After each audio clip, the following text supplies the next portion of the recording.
Bonjour à tous, bienvenue sur Analyse Immo. On cherche évidemment des investissements réels et rentables qui sont gagnants sur le long terme. Comme chaque semaine, je vous propose de nous retrouver pour regarder un peu ce qu'il y a sur le marché. On sélectionne des villes qui sont intéressantes, plus ou moins risquées en fonction du profil investisseur. Et puis ensuite, on va faire des recherches réelles sur le bon coin pour justement trouver ce qu'il y a de plus intéressant en ce moment. Comme on est évidemment en début de mois, j'en profite pour vous préciser que on met à jour notre fichier avec les données professionnelles que nous utilisons pour choisir ces mêmes villes et ces opportunités. Il est accessible pour vous moyennant tout simplement un petit commentaire sous la vidéo et c'est le driver en fait, c'est ce qui nous dirige dans nos choix de sélection de villes, de sélection d'investissement. Donc ça peut vous être fortement utile. N'hésitez pas si vous en avez besoin pour vos recherches à vous. Donc on est parti tout de suite. Je vous montre les villes que l'on a sélectionnées. Comme d'habitude, je vous montre à partir depuis Paris. N'hésitez pas aussi à me dire si vous venez d'autres régions. Imaginons que la communauté soit plus, je sais pas moi, à Nantes, à Lyon. Bah, j'essaierai de trouver des investissements qui sont un peu plus proches, par exemple pour pouvoir gérer la gestion locative vous-même. Ça peut être plus intéressant. Bon, en tout cas, la première ville de cette semaine, c'est Sedan. Sedan à 2h30 de Paris en train. On est pareil en voiture, on doit être à 2h30 aussi. Voilà, c'est ça. Une très petite ville, donc plus de risques, mais ça peut convenir aux investisseurs dynamiques qui choisissent un bon emplacement, puisqu'on a des prix au mètre carré intéressants. On a 15 000 habitants et on a une rentabilité cible qui va jusqu'à 9,4%, donc c'est quand même très intéressant. Surtout qu'on a un peu moins de concurrence sur cette ville petite que sur d'autres villes que l'on a dans le fichier justement dont je vous parlais. Sur le risque lié à cette ville, évidemment, sur les petites villes, on est à 9 sur 10, vous le savez maintenant, depuis que vous nous suivez. La deuxième ville de cette semaine, il s'agit d'Épernay. Épernay, alors c'est encore plus proche de Paris, c'est à 1h30 et on est sur une ville qui fait 22 000 habitants, donc assez intéressante, surtout qu'on a une rentabilité donc de 7% sur la ville en moyenne, avec un risque un peu moins élevé que Sedan, on est à 8 sur 10 selon nos indicateurs. Et la dernière ville, donc, comme d'habitude, on a trois villes en tout. N'hésitez pas à me dire aussi si vous voulez d'autres villes, bien évidemment. Donc c'est Cambrai, Cambrai dans le nord. On a 32 000 habitants, donc deux fois plus que Sedan, vous voyez.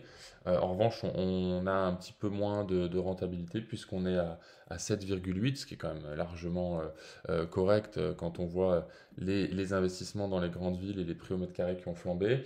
On est à 8 sur 10 en termes de risque, exactement comme Épernay selon nos indicateurs. Et je vous propose tout de suite du coup de regarder sans plus attendre les immeubles, non pas que j'ai sélectionnés, mais que je vais analyser avec vous en même temps. Comme ça laisse un peu une part d'authenticité et de spontanéité dans l'analyse. Et ça nous réserve souvent des belles pépites que je résume en fin de vidéo. Donc n'hésitez pas à rester en fin de vidéo pour les derniers immeubles qui sont souvent résumés et intéressants. Tout de suite, du coup, on attaque avec un immeuble à 400 000 euros à Épernay. Je montre évidemment les photos en premier, qui sont un peu floues, mais on voit que l'état des appartements qui sont proposés sont propres, ce qui est plutôt un bon avantage pour les investisseurs qui n'ont pas envie de faire des travaux. En revanche, tout de suite, vu que ça a l'air d'être assez propre et rénové, on est à 2200 euros du mètre carré. C'est pas rédhibitoire, mais disons que on aura certainement moins de rentabilité. Donc on nous propose un immeuble de rapport en meublé, donc c'est meublé, donc vous allez être selon votre régime fiscal directement dirigé vers certains régimes fiscaux, soit en nom propre, soit en SCI ou en société. Vous allez avoir donc votre régime qui est déterminé par la destination du bien tout simplement. Donc on a un studio en rez-de-chaussée et un T2, au premier étage un T2 et un T3, et au deuxième un autre T2 qui doit être donc sous la charpente comme on l'a vu, avec une bonne rentabilité selon l'annonce. La présentation, 5 lots principaux. Ah, dommage. Donc quand on déroule, on s'aperçoit que nous sommes sous le régime de la copropriété pour cet immeuble, ce qui veut dire qu'il doit y avoir soit un autre immeuble mitoyen, soit une division spécifique, et donc on va devoir payer des charges. Nous, on évite de choisir des immeubles avec la copropriété, donc on va pas regarder plus en détail celui-là, tout simplement parce qu'on va payer des charges, et en plus de ça, on va être associé avec des gens en copropriété, donc avec d'autres propriétaires qui n'auront pas forcément la même vision que nous de l'investissement ou de l'exploitation du bien. Et nous, on veut être seuls à décider, tout simplement. Ensuite, on est à Cambrai. Cambrai, donc une maison, on nous annonce, donc peut-être une maison réhabilitée. Donc là, on voit tout de suite, point positif, tous les compteurs sont individuels, ce qui, ça, nous avantage au niveau de la répartition des charges. Voilà, évidemment, si j'ai un langage très spécifique à l'immobilier, c'est parce que j'ai l'habitude de traiter ces sujets. Mais si vous ne comprenez pas, encore une fois, dites-le moi et on en discute. Même on peut se faire un rendez-vous, il n'y a aucun problème. Bel immeuble de rapport en très bon état à 5 minutes du centre-ville. On n'est pas en centre-centre, mais peut-être qu'il y a des centres intérêts intéressants et dynamiques autour. Je peux regarder sur la carte ensuite en tant qu'investisseur de là où je vais aller visiter si ça m'intéresse. Petit bémol, évidemment, on est en F, donc à voir si les travaux d'isolation, par exemple, peuvent être faits, si c'est pas les menuiseries, si il y a des choses. Bon, les menuiseries, là, on a l'air d'être sur du double vitrage PVC, mais on peut très bien avoir des surprises selon les appartements. Demandez ça, parce que c'est important avec les réglementations qui arrivent, de pouvoir louer en toute sérénité. Là, on est sur des deadlines qui sont assez courtes, on va avoir des réglementations qui vont nous impacter. Donc on va zapper celui-là aussi. J'en profite pour supprimer ceux qui ne m'intéressent pas et on gardera uniquement ceux qui nous intéressent. On est encore à Cambrai, on a un plus petit immeuble qui a l'air en plus, plus en centre-ville. On n'avait pas la façade de l'autre, là on l'a. Donc assez propre aussi. On n'a pas beaucoup de photos parce qu'on a l'air d'avoir qu'un seul lot, hyper centre-ville, donc c'est exactement ce qu'on se disait, ce dont on se doutait. 4 appartements. Ils ont l'air d'être tous loués, comme vous le voyez, donc ça va être top, puisqu'on va pouvoir calculer notre première rentabilité. On n'a pas la taxe foncière, j'ai l'impression, donc on va regarder quand même. Bon, on a un immeuble mixte, hein, puisqu'on voit qu'on a un local commercial en premier, donc voir aussi la répartition de la taxe foncière qui s'est faite sur ça. Donc on a 700 euros hors charge, donc ça c'est bien, on a du hors charge, et on a un petit lot aussi au rez-de-chaussée, donc certainement à côté du local, ou peut-être lié au commerçant qui est là. Plus 420, plus 410, à vérifier les chiffres et évidemment vérifier aussi qu'entre-temps il n'y a pas eu de changement, des gens qui sont partis, etc. On a 2325, ce qui est très bien, parce que là on a un prix d'acquisition à 315 hors frais de notaire. Ouais, donc 27 900 euros de loyer hors charge. Ce que je vais faire, c'est que je vais quand même prévoir une petite taxe foncière pour pas vous induire en erreur sur vos calculs. Ici, je vais prendre 2000 euros. C'est la moyenne en général que je fais. Et je vais diviser par le prix avec les frais de notaire inclus. Donc évidemment, on va être aux alentours des, je sais pas moi, 27 000 euros de frais de notaire, quelque chose comme ça. Donc 300, 330, 342 sur 342 000. Et il n'y a pas l'air d'avoir beaucoup de travaux à prévoir. 7,5% de rentabilité. Donc ça mérite réflexion et on va le garder pour notre sélection de cette semaine. On attaque ensuite avec un retour à Cambrai, avec des maisons typiques du Nord, hein, vous le voyez. Donc là, il y a des choses un peu entreposées, on dirait un restaurant, mais peut-être pas, hein, parce qu'il n'y a pas d'affiche. Bon, quoique ça doit être une ancienne enseigne, pas facile à dire. Donc on est sur les mêmes niveaux de prix, on n'a que les photos de ça, donc c'est à voir. C'est une vente par notaire. Donc peut-être une succession, peut-être autre chose. Immeuble à usage de commerce et d'habitation, donc un immeuble mixte, comme on le sait. Et on n'a aucune donnée, ni la taxe foncière, ni les loyers. Voilà, donc vous ne savez pas très bien. Donc le local, c'est loué apparemment, donc ça c'est un point positif, parce que les locaux c'est souvent très dur à louer. Un appartement et deuxième lot. Ah, il y a deux immeubles, ok. Trois pièces, un appartement et un grenier. Ok, donc il y a certainement peut-être les deux collés là. Peut-être c'est les deux ici, hein. Je ne sais pas, franchement je sais pas. Mais ils ont l'air de dire qu'il y a deux immeubles. Alors, ou alors particularité vraiment spécifique, il y aurait le premier immeuble côté rue là, et un deuxième immeuble en cour ou quelque chose en arrière-cour. Voilà, donc à voir. À voir, celui-là on va pas le garder évidemment, parce qu'on ne peut pas calculer quoi que ce soit. On est encore à Cambrai. Décidément, Cambrai, ouais, c'est beau ça. C'est pas mal. Un immeuble assez atypique, puisque vous avez vu que les maisons typiques, c'était l'immeuble d'avant, toujours dans la même gamme de prix. Et on a donc quelque chose qui a l'air d'être loué. L'ensemble rapporte 2 210 € par mois, soit 26 500. On ne sait pas si c'est du hors-charge. On va faire avec du hors-charge. Donc on va s'imaginer un petit 25 500. Donc on a retiré 1 000 € tout simplement de charge. On va retirer évidemment la taxe foncière qui n'est pas, excusez-moi, j'ai fait une erreur, qui ne tombe pas dans notre poche, hein, tout simplement, qui est payée.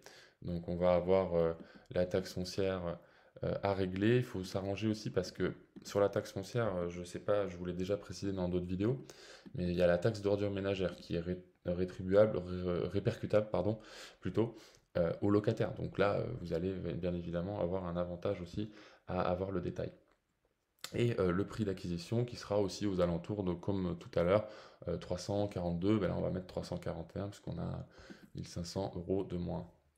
Et là on a 6,7%. Vous voyez la différence entre les deux immeubles, on peut la voir.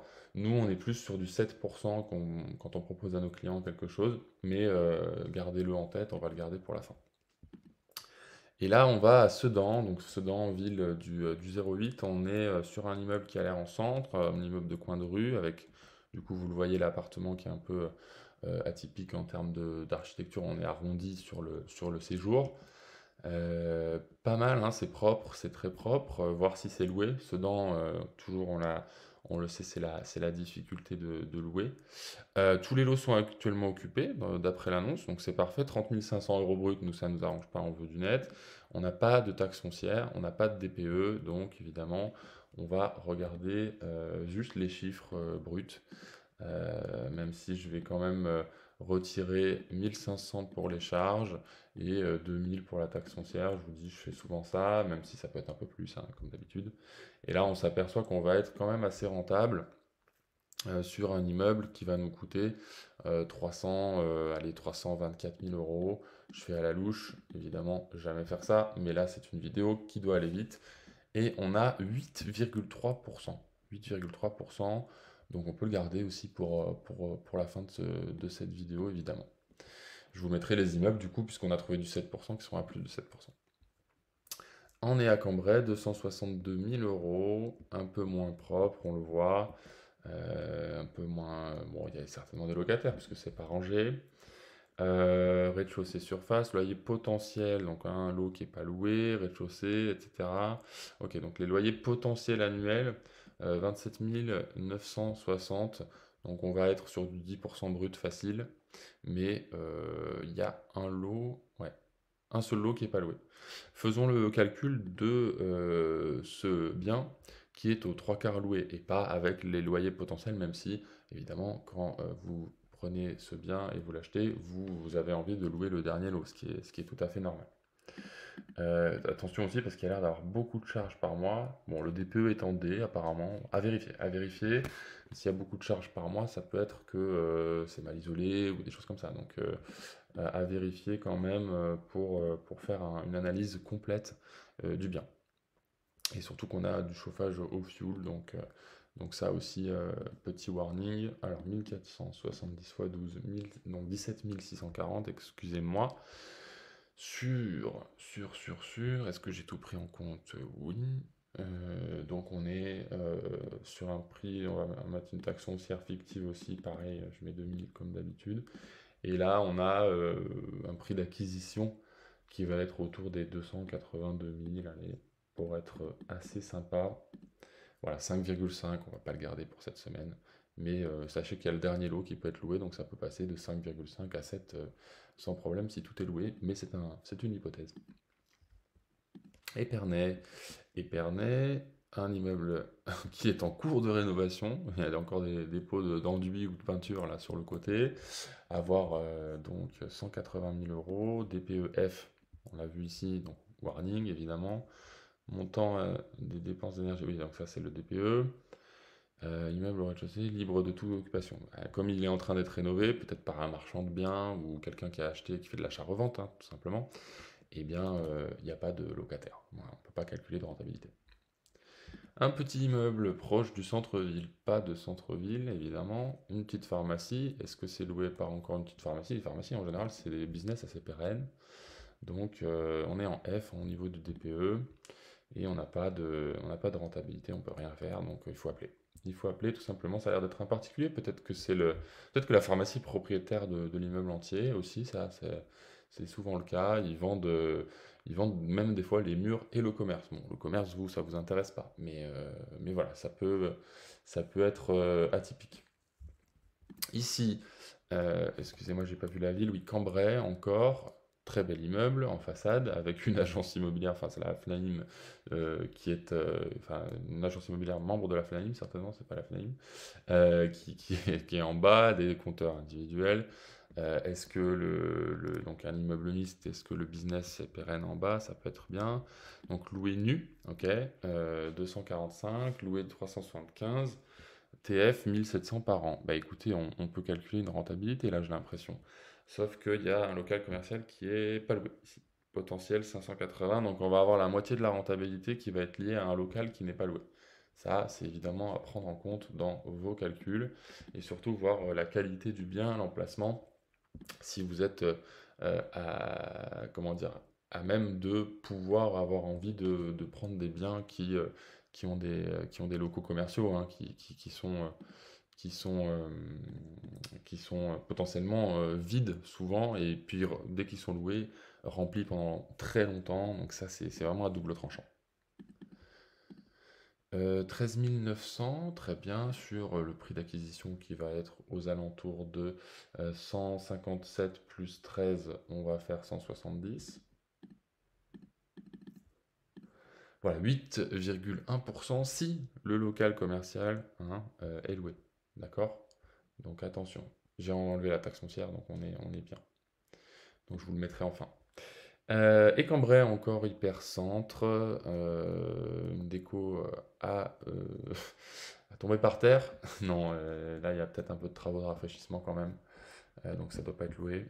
128 000 euros, on est en G, voilà. Donc ça fait peur aux gens, c'est là aussi où il y a des opportunités. Voilà, si vous y connaissez en petits travaux et même en isolation ou des choses comme ça sur l'énergie, ben, c'est une grosse opportunité pour vous, hein. Rentabilité de 1300 euros par mois environ. Comment ça environ? Et chaque fois, des travaux sont à prévoir. Voilà, compteur individuel, c'est parfait. Ça nous évite de faire des raccordements supplémentaires. 15 600 euros annuels. Mais on est en G, donc on va avoir peut-être 20 ou 30 000 euros de travaux, j'en sais rien. J'en sais rien du tout. Et on n'a pas de détails, donc on va faire confiance aux chiffres ici. On va retirer une taxe foncière. Et on va faire voilà, diviser pardon, sur le prix d'acquisition aux alentours des 139 000, peut-être un tout petit peu moins. Voilà, 9,7% de rentabilité, mais on va avoir des travaux de rafraîchissement à faire. Donc on va tomber aux alentours des 8,5 si on est bon. Donc voilà, donc je résume tout simplement pour vous, pour vos investissements cette semaine. On a un bel immeuble ici à Cambrai qui était quand même assez propre. Je vous remettrai les rentabilités, je les oublie au fur et à mesure de la vidéo, mais là je vous les remettrai pour vous les résumer. Ici, un bel immeuble à Sedan aussi, qui était à notre grande surprise loué. Donc ça, c'est très positif. À voir aussi depuis combien de temps les locataires sont en place, des choses comme ça. Encore un très bel immeuble. Enfin, désolé, mais les façades sont bien, hein, donc il n'y a pas de, c'est pas des crépis. Là, on avait le local commercial qui nous mettait un peu le doute. Donc à prendre avec des pincettes. C'est peut-être le moins bien de cette semaine, celui-là. Et celui-là, bon bah voilà, celui-là c'est avec des rafraîchissements. Donc, et puis voir un peu l'emplacement, on n'a pas l'air d'être en centre non plus. Mais Cambrai, on est, comme je vous l'ai dit, à 32 000 habitants. Donc il y a de quoi faire, il y a de quoi faire quand même. Et je crois qu'on était du coup à 8,5, quelque chose comme ça. Écoutez, merci beaucoup de votre attention comme chaque semaine. Que je vous laisse avec d'autres vidéos de la chaîne pour notamment savoir comment choisir une ville. Ça peut être intéressant pour vous. Je vous mets la vidéo tout de suite, elle va s'afficher. Et évidemment, je vous mets aussi les recherches de la semaine dernière. Imaginons que les villes que vous avez vues cette semaine ne vous conviennent pas ou les immeubles ne vous conviennent pas. Vous allez avoir d'autres immeubles rentables qui sont certainement encore sur le marché, qui ont été analysés la semaine dernière. Voilà. Merci beaucoup à tous. Je vous souhaite une excellente semaine. C'était Analysimo. Ciao.